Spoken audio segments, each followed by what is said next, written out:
पंतप्रधान नरेंद्र मोदी हे व्यक्ती नाहीत तर अवतारी पुरुष आहेत. ही स्तुतीसुमनं उधळली आहेत भाजपच्या खासदार कंगना रनौत यांनी. मात्र यावरूनच ठाकरे गटाने पलटवार केलाय. मोदी विष्णूचा अवतार असतील तर ट्रम्पवर सुदर्शन चक्र सोडावं अशी बोचरी टीका संजय राऊतांनी केली आहे.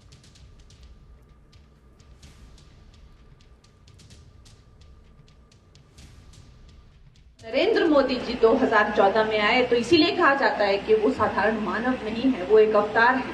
जो ये सरकार है, हम भी इस ऐतिहासिक वक्त का हिस्सा बनना चाहते हैं जब हमारे भारतवर्ष का उद्धार हुआ था.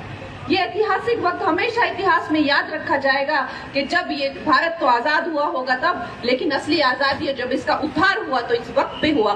तो हम भी जो है इसका हिस्सा बनना चाहते हैं. ट्रम्प तिथे भारताला धुतो आहे आणि विष्णूचे अवतार गप्पा आहेत. अख्खं जग उठलंय ट्रम्पच्या विरोधामध्ये, त्याच्या टेरिफच्या विरोधामध्ये. आणि फक्त एकच देश तोंडामध्ये गोळा घालून बसलाय, तो म्हणजे आपला भारत देश आणि भारत देशाचे पंतप्रधान. देव आहेत ना, विष्णूचे अवतार आहेत ना, मग सुदर्शन चक्र सोडलं पाहिजे. या देवानं ट्रम्पवर